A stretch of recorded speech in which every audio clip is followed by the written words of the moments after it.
For your pinch pot, you're going to need a tray that has clay on it and some toothpicks for later writing your name. If you don't have this many people at your table, just leave the extras on the tray, please.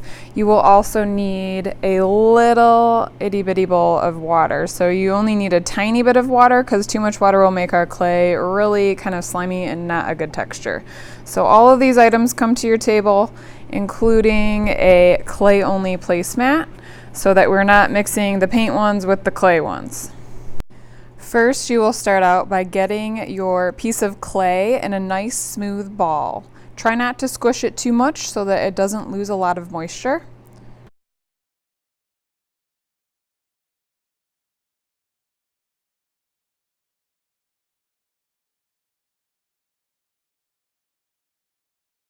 When your clay is pretty smooth, you're going to take your thumb and you're going to press into the clay, not all the way through the bottom, but just to start your pinch pot. So I have not pushed all the way to the bottom. And then you'll use your index and thumbs to start pinching your pinch pot. And remember, you don't want it to be any thicker than your thumb, but you also don't want it to be much thinner than your thumb. So this is a good kind of rule for how thick to have your clay. If it's too thin, it will be extremely fragile. And remember, if it's too thick, then air bubbles will get caught. So we're just going to keep kind of pressing kind of down inward with our thumb and sort of almost pulling up with our fingers. So you're sort of going around and creating that nice bowl shape.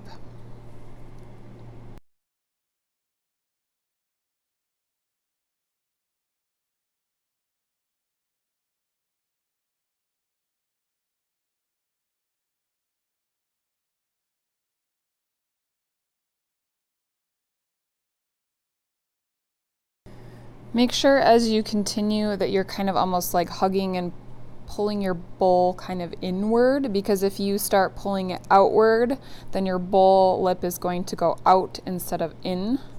So you kind of want to hug it with your hands and pull it in just a little bit, very gently. Don't have to use a lot of pressure when we do this. After you do it, you'll kind of get the feel for it. And you'll notice it'll start to get kind of like this elephant skin appearance, and that's just because the clay is losing moisture. That's okay. Later, when we have our pinch pot how we want it to be, we will use just the smallest amount of water to fix that.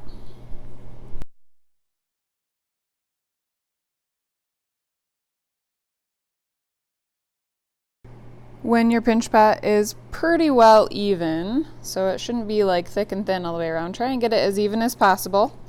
Then you're going to smooth out those areas where we see that elephant looking skin. So you might not need to use water. It really just depends on how much moisture is still in your clay at this point. So if you try it again, your clay might be a little bit drier than if you only made your pinch pot one time. So I'm not using water right now, but if I wanted to use water, I'm just getting a little tiny bit on my finger and using that to smooth out those areas that are kind of bumpy or elephant skin looking, and even maybe the inside. So if you notice, I didn't even dip my finger in the water again, because too much water will make the clay really, really slimy and extremely difficult to work with. So just a little bit, smooth everything out. Depending on how you decided to shape your clay, your pinch pot may look different than even these two right here, and that's totally fine. When you are happy with it and you've smoothed it out pretty well, then use a toothpick to write your name and teacher code on the back. Be really careful with it. And if you have to, if you have a really, really long name, maybe write your initials and teacher code. Really important that we put our name on there though, because these will be very, very confusing to hand back if we don't have these important things on there. So name and teacher code on there.